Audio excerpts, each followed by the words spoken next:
Question number 3। Question number 3 देखिए क्या कह रहा है। कह रहा सुक्रोज मोलर द्रव्यमान 342 ग्राम प्रति मोल के बिलियन, जिसे प्रति लीटर 68.4 ग्राम सुक्रोज घोलकर बनाया गया है, का 300 केल्विन पर प्राशन दाब क्या होगा।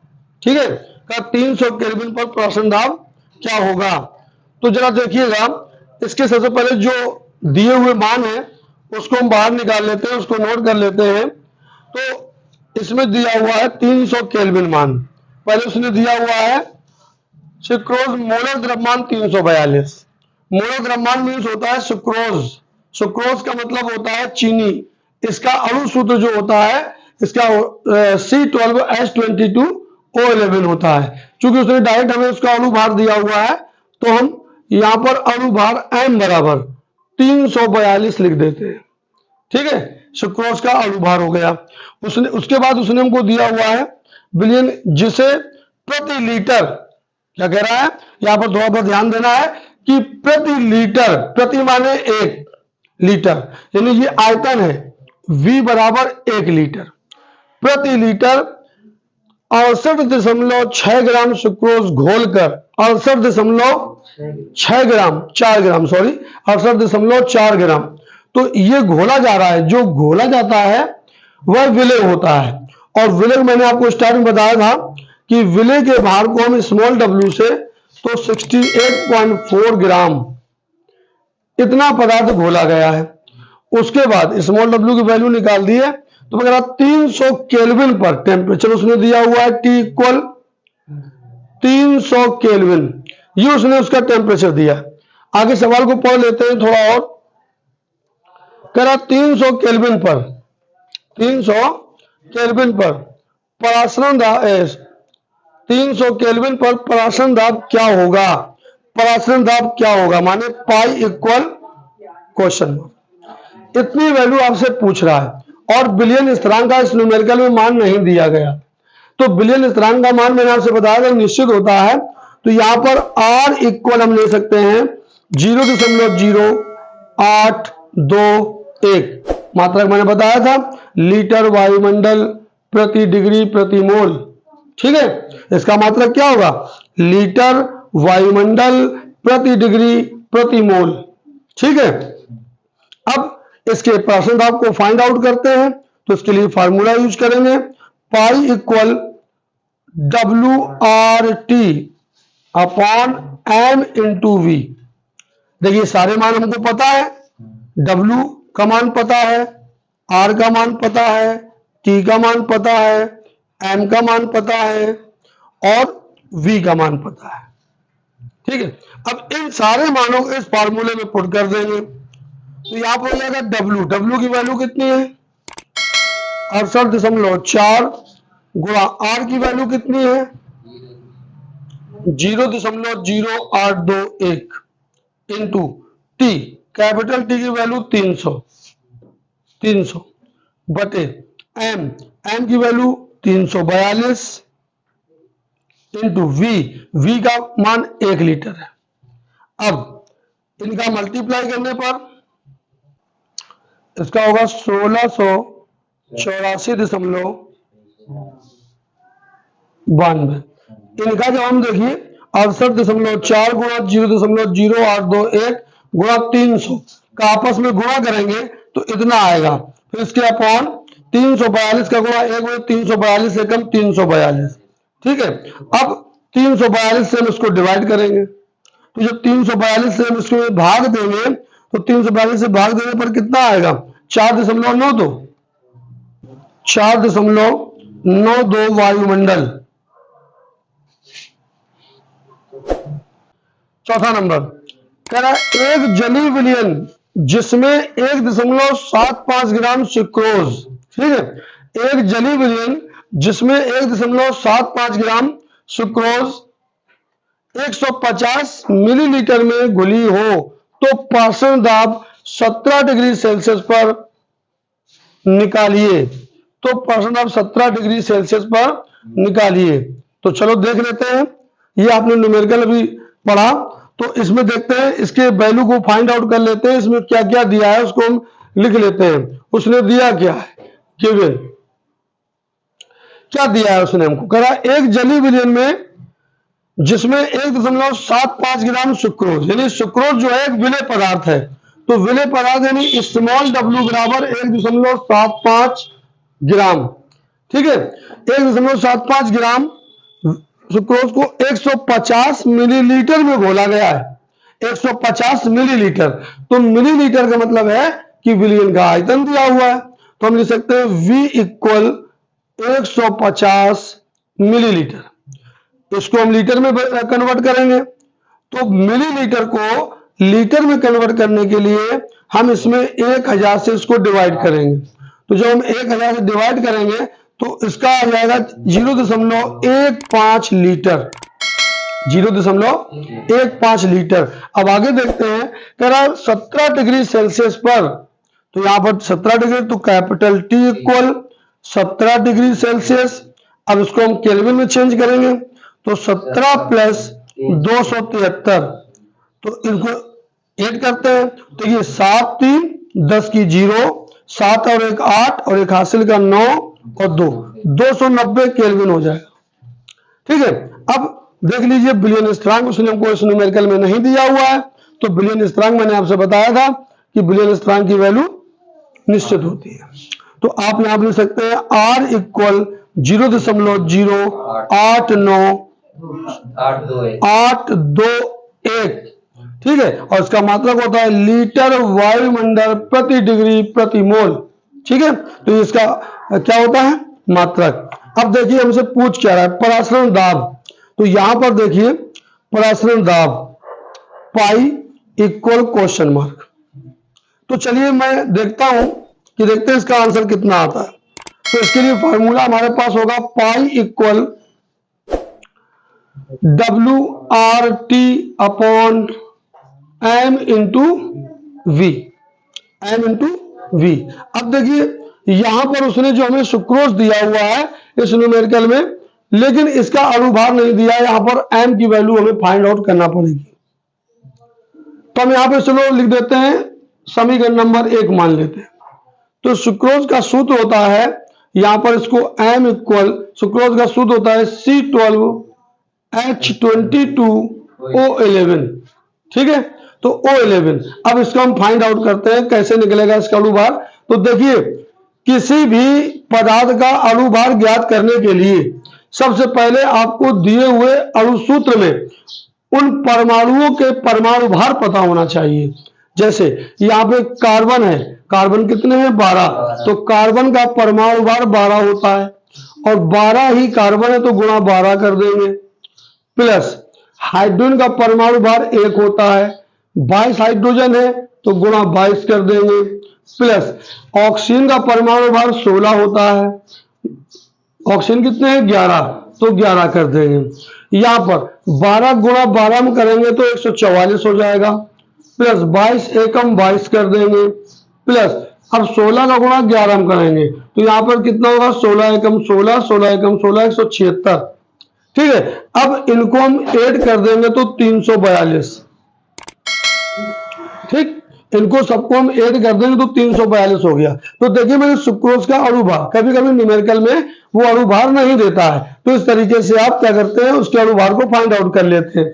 तब समीकरण नंबर 1 में ये सारी वैल्यू हम पुट कर देंगे। तो यहां पर लिख सकते हैं समीकरण नंबर 1 में मान रखने पर, तो यहां पर लिखेंगे पाई इक्वल, अब देखिए स्मॉल डब्ल्यू कितना है 1.75, तो स्मॉल डब्ल्यू की जगह पर लिखेंगे 1.75 इंटू आर है बिलियन स्थिरांक, आर की वैल्यू ये है तो 0.0821 गुणा, देखिए फिर टी है तो टी की वैल्यू देखो कितनी निकाली हमने 290, तो 290 अपॉन अब क्या हो रहा है, तो देखिए मैंने स्मॉल एम की कितनी वैल्यू फाइंड आउट की 342 इंटू वी, आयतन है, आयतन कितना लीटर में है 0.15, देखिए इसका ऊपर का जो हम इसका मल्टीप्लाई करेंगे तो कितना आएगा 41.665 बटे, अब जब इसका हम आपस में मल्टीप्लाई करेंगे तो ये हो जाएगा 51.3। अब देखिए ऊपर आया हमारा 41.665 और नीचे आया 51.3, और जब हम 51.3 से इस संख्या को डिवाइड करेंगे तो इसका आंसर होगा 0.812। ठीक है, क्योंकि हम परसेंट आप निकाल रहे थे तो इसका मात्रक लिख सकते हैं हम वायुमंडल। ठीक है, 5वां नंबर सवाल क्या कह रहा है? 0.5%, 0.5%। देखिए इससे पहले भी एक न्यूमेरिकल बताया था हमने कि 0.5%, जिसमें प्रतिशत दिया होता है तो इसका जो आयतन है वो 100 ml लिया जाता है। ठीक है, तो 0.5 जो दिया गया ये किसी विलेय का भार है, तो पढ़ लेते हैं न्यूमेरिकल को। 0.5% ग्लूकोज है, तो यहां पे लेते हैं small w equal 0.5 gram glucose दिया गया है। तो उसी के देखिए ब्रैकेट में अणुभार भी उसका दिया है, और यदि अणुभार ना देता तो मैं उसे फाइंड आउट कर सकता हूं। तो उसका अणुभार दिया गया है ग्लूकोज का 180। ठीक है, आगे दिया है का परासरण दाब 18 डिग्री सेल्सियस पर, 18 डिग्री सेल्सियस, तो T इक्वल 18 डिग्री सेल्सियस। अब यहां पर उसको केल्विन में चेंज करेंगे तो 18 प्लस 273 कर देंगे तो 8 3 11 हो जाएगा, 7 1 8 1 9 291 केल्विन। ठीक है, तो ये इसका हमने टेम्परेचर केल्विन में चेंज कर दिया। फिर कह रहा है इसका विलयन स्थिरांक R है, इसमें वैल्यू दी हुई 0.0821, मात्रक होता है लीटर वायुमंडल प्रति डिग्री प्रति मोल। ठीक है, उसके बाद कह रहा है इसका परासरण दाब ज्ञात कीजिए, तो यानी कि पाई इक्वल क्वेश्चन मार्क। अब देखिए हमें आयतन नहीं दिया गया है, तो आयतन के मैंने बताया 0.5% दिया है विलेय का भार, तो आयतन 100 ml लिया जाएगा, तो V इक्वल 100 ml। अब देखिए ये मिलीलीटर में है तो इसको लीटर में चेंज करेंगे, तो मिलीलीटर को लीटर में चेंज करने के लिए 1000 से हम डिवाइड करेंगे, तो जब हम 1000 से डिवाइड करेंगे तो 0.1 लीटर आ जाएगा। ठीक है, 0.1 लीटर आ जाएगा। इसके बाद अब परसेंट दाब ज्ञात करने के लिए हम क्या कर सकते हैं? देखिए सूत्र लगाएंगे, पाई इक्वल WRT बटे क्या होगा M इंटू V। ठीक है, अब इसकी वैल्यू पुट करते हैं, तो पाई इक्वल स्मॉल w कितना है 0.5 इंटू R की वैल्यू कितनी दी हुई है 0.082 इंटू कैपिटल T की वैल्यू कितनी है 291 अपॉन स्मॉल m। ग्लूकोज का अणुभार कितना है 180 इंटू V की वैल्यू हमने निकाली है 0.1 लीटर, तो यहां पर 0.1 लीटर। अब देखिए यहां पर जब इसका हम आपस में 0.5 और 0.082 गुणा 291 का इसका मल्टीप्लाई करेंगे, तो मल्टीप्लाई करने पर देखो कितना, जब हम 0.5 गुणा 0.082 गुणा 291 इनका आपस में मल्टीप्लाई करेंगे तो हमारा इनका मल्टीप्लाई 11.931 होगा। ठीक है, अपॉन जब 180 का 0.1 में करेंगे तो लीटर लिखा हुआ है, तो 0.1 में करेंगे तो यहां पर आ जाएगा 18, यानी 180 एकम 180 और एकम के बाद दशमलव लगाएंगे, यहाँ पे दशमलव लगाएगा तो जीरो की काम खत्म हो जाएगा, तो 18 बचेगा। तो अब पाई इक्वल 18 से हम 11.931 को डिवाइड करेंगे तो 0.66 आ जाएगा, यानी कि पाई का मात्रक लिख सकते हैं आप वायुमंडल। तो ये आपका रहा 5वां नंबर क्वेश्चन। नंबर में न्यूमेरिकल को पढ़ लेते हैं, तो 6 नंबर कह रहा है यूरिया के 1 ग्राम प्रति लीटर, ध्यान से सुनेंगे आप, यूरिया के 1 ग्राम प्रति लीटर जलीय विलयन का 15 डिग्री सेल्सियस पर परासरण दाब 0.4 वायुमंडल है, यूरिया का अणुभार ज्ञात कीजिए और विलयन स्थिरांक दिया गया है। तो देखिए इसमें क्या क्या दिया गया है, जरा गौर करते हैं। गिवन क्या दिया गया है, पहले कह रहा है यूरिया के 1 ग्राम प्रति लीटर, यूरिया के 1 ग्राम, माने यूरिया एक विलेय है, विलेय पदार्थ है, तो विलेय पदार्थ के भार को स्मॉल डब्ल्यू कह रहा है 1 ग्राम, तो 1 ग्राम कह रहा प्रति लीटर, तो प्रति माने 1 लीटर, ये आयतन दिया हुआ है, तो V बराबर 1 लीटर प्रति लीटर। जलीय विलयन का 15 डिग्री सेल्सियस पर, तो ये तुम्हारा इसका टेम्परेचर हो जाएगा 15 डिग्री सेल्सियस। तो यहाँ पर 15 है, तो इसको हम केल्विन में बदलेंगे 273। तो यहाँ पर देखो 5 3 8, 7 और 1 8, 288 केल्विन हो जाएगा। ठीक है, उसके बाद कह रहा है 0.4 वायुमंडल, तो ये वायुमंडल जो दिया हुआ है, तो ये इसका क्या है, परासरण दाब। तो यहां पर हम लिख सकते हैं पाई इक्वल 0.4 वायुमंडल। ठीक है, उसके बाद हमसे क्या कह रहा है, यूरिया का अणु भार ज्ञात कीजिए। तो यूरिया का अणु भार m इक्वल क्वेश्चन मार्क, और इसका विलियम स्थिरांक उसने दिया हुआ है s बराबर 0.0821 लीटर वायुमंडल प्रति डिग्री प्रति मोल।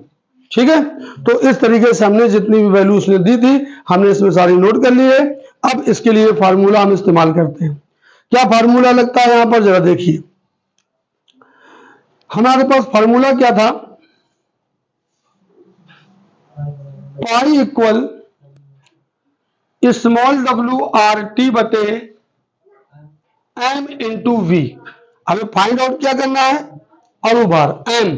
तो हम क्या करते हैं, फार्मूला बना लेते हैं, तो इसका क्रॉस मल्टीप्लाई करेंगे, तो ये पाई इधर और m इधर चला जाएगा। तो हम लिख सकते हैं या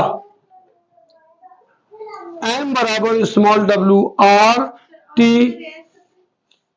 ठीक है, अब यहां पर क्या करते हैं, पाई इंटू वी। चूंकि न्यूमेरिकल में तुम्हारे विलियम स्थिरांक को उसने एस से प्रदर्शित किया है, तो यहां पर हम जो है एस लिख देते हैं। वैसे हम आर भी लिखा छोड़ देंगे, मिस्टेक नहीं होगी, लेकिन उसने चूंकि हमें न्यूमेरिकल में एस लिख कर दिया है, तो हम एस ही लिखेंगे। इसके बाद डब्ल्यू की वैल्यू पुट करते हैं, 1 ग्राम है, विलियम स्थिरांक उसने दिया है हमको 0.0821, टेम्परेचर उसने हमको दिया हुआ है 288 बटे पाई की वैल्यू कितनी है 0.4 गुणा V, आयतन कितना है 1 लीटर। अब ये ऊपर की संख्याओं का मल्टीप्लाई करेंगे तो कितना आएगा, देखिए। अब देखिए 1 गुणा 0.0821 गुणा 288, इनका हम पहले मल्टीप्लाई करेंगे, तो मल्टीप्लाई करने पर हमारा आएगा 23.64। अगर हम और आगे बढ़ाना चाहेंगे तो 4 8 हो जाएगा, तो बटे अब 0.4 एकम 0.4। ठीक है, अब हम देखते हैं क्या करते हैं, 0.4 का 23.64 में डिवाइड करेंगे इसको हम, तो हमारा आंसर आ जाएगा 59.11। यही तुम्हारा इसका अणुभार होगा 6। तो देखते हैं, करा 17 डिग्री सेल्सियस पर यूरिया, 17 डिग्री सेल्सियस पर यूरिया के 10% विलयन के पाषण दाब की गणना कीजिए। विलयन स्थिरांक 0.0821 लीटर वायुमंडल प्रति डिग्री प्रति मोल तथा यूरिया का अणु भार 60 दिया हुआ है। तो देखिए इसके उसने हमको दिया क्या है, गिवन उसने हमको दिया गया है 17 डिग्री सेल्सियस पर, तो ये टेम्परेचर है, तो T बराबर 17 डिग्री सेल्सियस, तो 17 प्लस 273। ठीक है, तो 273 हम जोड़ेंगे उसको केल्विन बदलने के लिए, तो जोड़ेंगे 7 3 10, 7 और 1 8 9, 290 केल्विन। ठीक है, उसके बाद क्या कह रहा है कि 10% विलयन, 10% विलयन का मतलब क्या हुआ, स्मॉल डब्ल्यू जो है वो 10 ग्राम है, और प्रतिशत में दिया है, तो हमने जब बताया था जब स्मॉल डब्ल्यू विलय का भार प्रतिशत में दिया होता है तो आयतन 100 ml लिया जाता है। ठीक है, तो V बराबर 100 ml।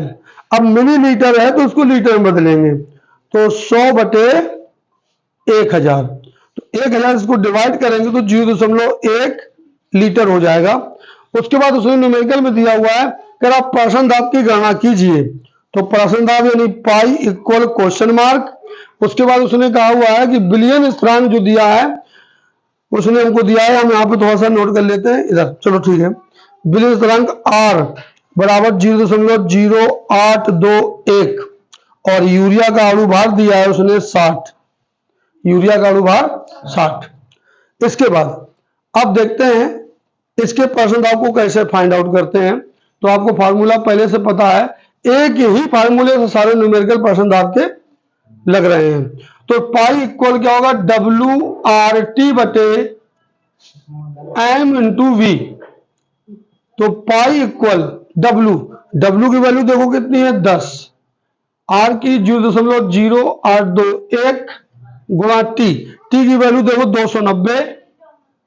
290 बटे M यूरिया का अणुभार 60 है, इंटू V आयतन देखो 0.1 निकाला है।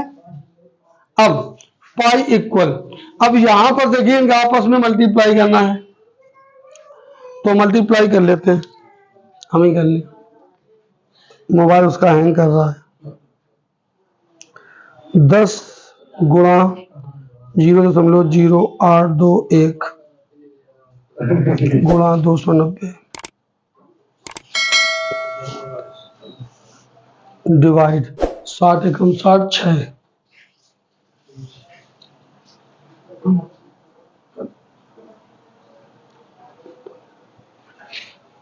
39.68।